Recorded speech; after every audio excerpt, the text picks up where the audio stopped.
The first filter I'm going to talk about is kind of not really a filter, to be perfectly honest with you. You'll notice that if I click on any video clip, that there is the layouter or the layout tool sitting on it. This was basically done because of the fact that it kind of sat by itself and you had to right-click on a clip in earlier versions of Edius and use it. And the layout tool was, I'm not going to say worthless, but it was not my tool of choice. And the reason being is back in the day, it was just static.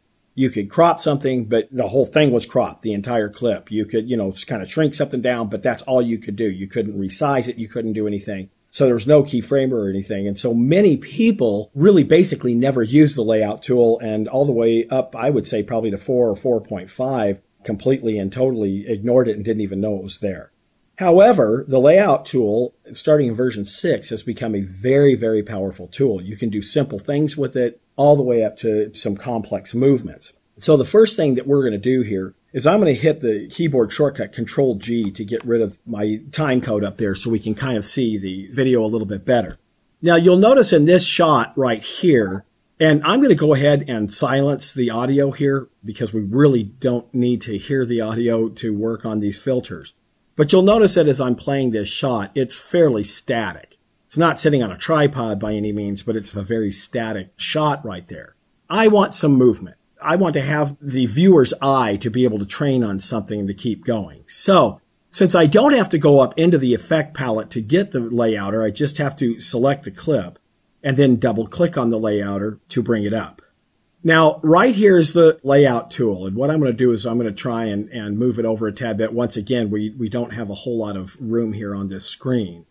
But I'm going to kind of move it over here to a certain extent. And then what I'm going to do is a very, very simple thing. I'm going to make sure, now anytime you work with keyframes, you've just got to make sure that you pull all the way over to where you really want to start this out. And then I'm going to just hit the checkbox where it says layouter right down here, which checks all of them.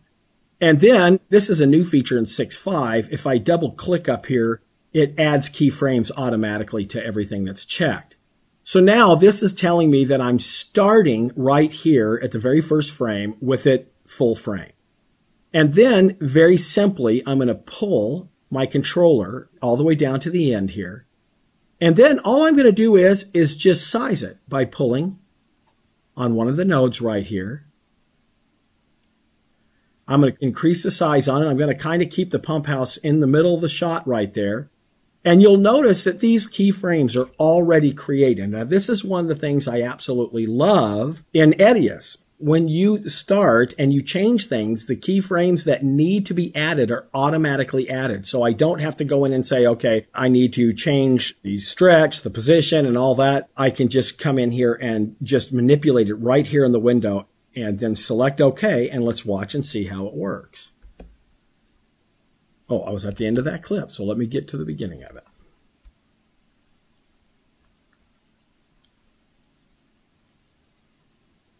And now you can see we have a clip here that looks like that I did a very, very slow zoom in on the pump house while that particular shot is there. And it was very simply done. I just started the layouter, turned on the keyframer, added keyframes at the beginning, pulled the controller to the end, and then sized the video. And that's all I really needed to do. But what if I wanted to do something a little more complex? Now, obviously, I would never really do this on a shot like this, but since we're sitting here training, it really doesn't matter that much. But I'm going to go ahead and click on my good friend Greg here, who's explaining. I'm going to double click on the layouter right here, and I want you to notice now that I was working in 2D before. And inside of 2D, I can stretch. I can, if I want to, be able to rotate if I want to do that. But I also have the ability to do 3D. Now, one other thing that I want you to see here before I go into the 3D is that I'm also able to crop. So I can come in if I wanted to and just kind of crop him, and then I could resize him. As you can see, that turned black.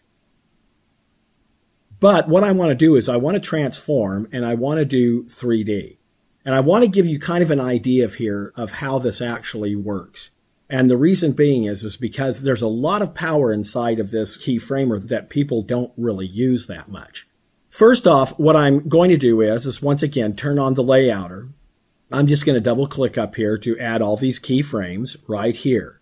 And then what I'm going to do is I'm going to basically shrink this down just by grabbing one of the nodes. And then I'm going to pull it off to the side to where we cannot see it on, well, we can see it on the screen. So I want to pull it just a tad bit more. And then what I'm going to do is that I want to come down to this point right here, and I'm going to resize it somewhat and get it to this point, bring it back into the center where it's right here. And I want you to notice that over here, I can do source crop, anchors, stretching, rotate, even stereoscopic, and do edges and drop shadows and everything else and have complete and total control. I'm doing this by mouse, but I want you to see that you have complete and total control of each one of these things that I could be doing, to where you could put numeric values in if you wanted to and make it very, very exact. But once again, notice that this changed right here. And then from there to here, down to the end, I'm going to size it up to its complete size. And I'm going to grab, see this right here? This is our 3D. And I can grab this to be able to work it this way a little bit. I can grab this one to turn it this way a little bit. I can grab this node to turn it this way a little bit. You have complete control over the 3D in this. And now, as you can see, different keyframes have been created through stretch and rotate and whatnot. That position really didn't change. It was in the same position, but it just grew. Now, if I play this, you'll see that it comes out, kind of stops right there, and then goes into my 3D space while it's working. Okay, so there's my shot right there of being able to work with that. But what if I wanted it to move a little bit differently than I did before? Now, I could come in and grab keyframes by drawing a box around them. So I'm going to come in and grab all keyframes, and what I'm going to do is change them from basically linear, and I'm going to be able to go in and do some curving to it if I want to. So basically, when I come in and do this, you'll see that I have a lot of power here, that each one of these things I can come in, I can sit there and take a look at it. I can really crank it if I wanted to crank it and have it kind of move around. So basically, I'm not stuck with just simple things of being able to do here, but if I do this and then I play it, let me just grab it and bring it over here. Now you can see that I kind of swooped in into my middle part right there, and I was able to then finish it off. And so please know in this layout tool that you have a lot of power inside of this layout tool. I mean a ton of power. But I'm going to bring it out a little bit larger here so we can see down here in the keyframer a tad bit. But don't get faked out into thinking that, oh, gee whiz, all I can really do here is just say I'm going to make it a little bit larger, make it a little bit smaller. Because each one of these, if you'll notice, if I hit the down arrow and then hit the down arrow again, each one of these has a control that allows you to be able to do very, very complex moves, just like I did right there. So that is basically the layout tool.